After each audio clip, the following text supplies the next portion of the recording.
가끔 방 청소를 하다 보면 이곳 저곳을 정리하다가 청소를 멈추게 되는 경우가 있습니다. 바로 사진첩을 들여다 볼 때입니다. 그 사진을 한 장 한 장 넘기면서 내가 지나온 시간과 내가 지난 상황들이 이랬구나 하는 것을 돌아보게 됩니다.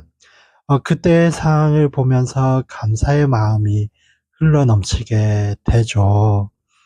오늘 내가 여기까지 살아온 것, 그냥 흘러온 것이 아닙니다. 하나님께서 붙잡아 주셨고 함께 해 주셨기 때문입니다. 오늘 본문에서 여호수아는 이스라엘 백성들에게 마지막 유언을 하면서 지난 시간 동안 하나님께서 어떤 은혜를 주셨는지 돌아보게 합니다.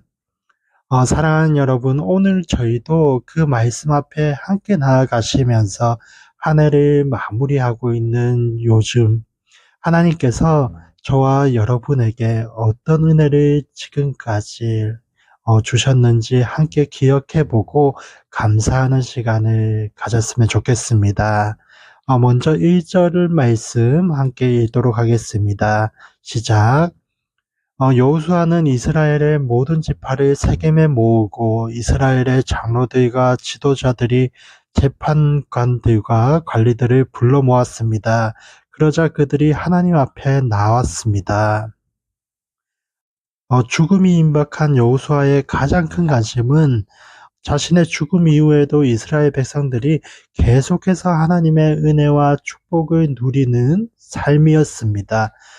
부모의 마음으로, 정말 사랑하는 마음으로 이스라엘 백성들을 바라본 것입니다. 여호수아는 그 은혜와 축복의 비결을 너무나도 잘 알고 있었기 때문에 결코 절대로 침묵할 수 없었던 것입니다. 그래서 두 번째로 백성의 지도자들을 불러 모아놓고 사랑의 유언을 남기고 있는 것이죠. 특별히 그들을 세겜에 불러 모았다고 성경에 기록되어져 있습니다. 여러분, 세겜은 어떤 곳이었습니까? 아브라함이 첫 번째로 하나님께 제단을 쌓았던 그 장소가 바로 세겜 땅입니다. 또 이스라엘 백성이 가나안 땅에 들어와서 아이성 전투 승리 이후에 그리심산과 에발산 그 사이에 있었던 이 세겜에서 하나님의 축복과 저주의 말씀을 낭독했던 곳이기도 하지요. 지리적 장소 그 자체가 성스러운 것은 절대 아니지만 여러분, 그 장소는 의미가 있는 곳이죠. 우리가 어떤 자리에 가면 하나님의 은혜를 소망하게 됩니다. 그러나 어떤 자리에 가면 죄를 짓기도 합니다. 여러분, 우리가 나가는 그 삶의 자리를 잘 살펴보아야 됩니다. 오늘 저와 여러분이 걸어가야 될 그 자리, 여러분이 나아가야 될 그 장소, 예배와 기도와 감사와 사랑이 흘러넘치는 자리로 가시기를 간절히 축원드립니다. 내가 죄를 짓게 되는 장소, 하나님을 멀리하게 되는 장소, 거짓을 말하게 되는 장소, 음란하게 되는 장소, 여러분, 이런 장소는 피하는 것이 하나님의 말씀 앞에 순종하는 길임을 믿으시기를 축원드립니다. 이어서 2절과 3절 함께 읽겠습니다. 여호수아가 모든 백성들에게 말했습니다. 이스라엘의 하나님 여호와께서 말씀하신다. 옛날 너희 조상들은 강 저편에 살았는데 그들은 아브라함의 아버지이며 나홀의 아버지인 데라를 비롯해 모두 다른 신들을 섬기고 있었다. 그러던 가운데 내가 너희 조상 아브라함을 강 건너 땅에서 데려다가 가나안 땅으로 인도해 그 땅 전역에 두루 다니게 하고 그 씨를 많게 하려고 그에게 이삭을 주었다. 여호수아는 하나님께서 주신 은혜의 사건들을 언급하고 있습니다. 그 첫 번째가 바로 아브라함입니다. 특별히 이런 표현이 있죠.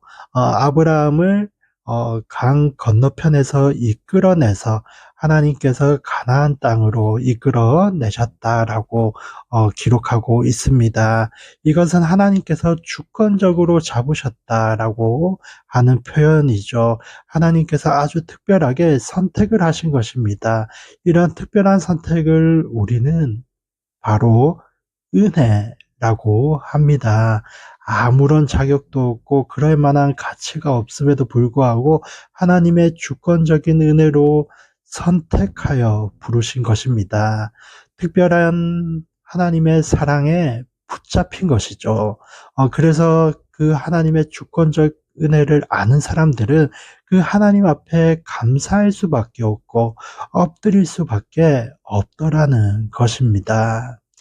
그런데 어떤 사람들은 이 하나님의 주권적인 사랑 앞에서 이런 의문을 가질 수도 있습니다. 왜 하나님께서는 아브라함만 선택을 하셨는가? 왜 다른 사람들은 하나님께서 선택하지 않으신 건가? 하나님께서 포기하신 것인가? 이러한 의문을 가질 수가 있습니다. 그런데 여러분, 이 하나님의 주권적인 사랑 앞에서 우리가 분명하게 기억해야 될 것이 있습니다. 하나님께서 강권적으로, 주권적으로 아브라함을 선택하셨지만, 그 선택 앞에서 아브라함도 동시에 하나님 앞에 순종하였다라고 하는 사실이죠. 하나님께서 아브라함만 사랑하신 게 아닙니다. 모든 사람을 똑같이 사랑하시고 그들을 똑같이 부르십니다. 그러나 아브라함은 그 하나님의 부르심 앞에 믿음으로 반응하였다라는 사실입니다. 사랑하는 여러분, 오늘 우리의 삶도 동일합니다. 하나님께서는 우리 모두에게 말씀하십니다. 이끌어 주십니다. 강건적으로 붙잡아 주십니다. 그러나 여러분, 그 은혜를 은혜로 알고 하나님 앞에 순종하는 것이 진짜 하나님의 선택을 하나님의 선택이 되게 하는 것이다라는 사실을 꼭 기억하시기 바랍니다. 오늘 믿음으로 하나님의 부르심 앞에 순종하는 저와 여러분의 하루가 되시기를 주님의 이름으로 축원드립니다.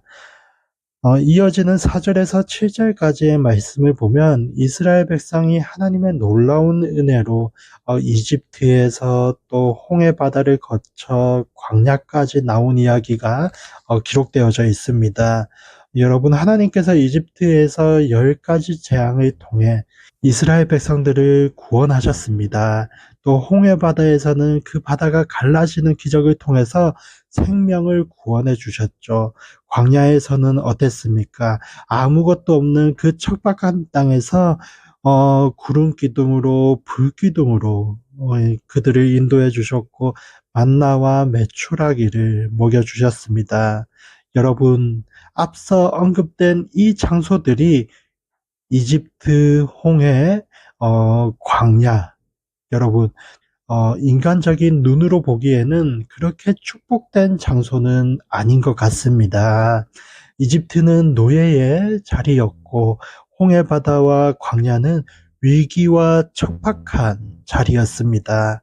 왜 하나님께서는 이스라엘 백성을 바로 가나안 땅에 보내시지 아니하시고 왜 이러한 과정들을 꼭 거치시게 하셨는가? 왜 통과하게 하셨는가? 우리는 질문을 하게 됩니다. 여러분, 이 질문 앞에서 우리가 묵상하게 되는 중요한 한 가지가 있습니다. 그것은 환경보다 중요한 것, 그것이 하나님과 지금 내가 함께하고 있는가? 이 질문을 해야 된다라는 사실이죠. 아무리 축복의 땅이라고 할지라도 그 자리에 하나님이 계시지 않는다면 결코 그 자리를 축복의 땅이라고 말할 수 없을 것입니다. 반대로 아무리 척박하고 앞이 보이지 않는 그 땅이라고 할지라도 그 자리에 여러분 하나님이 계신다면 그 자리는 저주의 자리가 아닌 축복의 자리가 될 수 있더라라고 하는 사실이죠. 세상은 상황과 조건을 따지라고 여러분 우리에게 말합니다. 상황과 조건 앞에 행복이 온다라고 말합니다. 그러나 성경은 하나님께서는 상황과 조건이 아니라 하나님 한 분만으로 기뻐할 수 있는가 우리에게 말씀하고 계십니다. 여러분 상황과 조건을 뛰어넘는 것 바로 하나님을 붙잡는 것이죠. 오늘 여러분의 귀한 이 하루 오늘의 삶이 어떠하든 오늘의 조건이 어떠하든 하나님을 붙잡는 하루가 되시기를 주님의 이름으로 축원드립니다.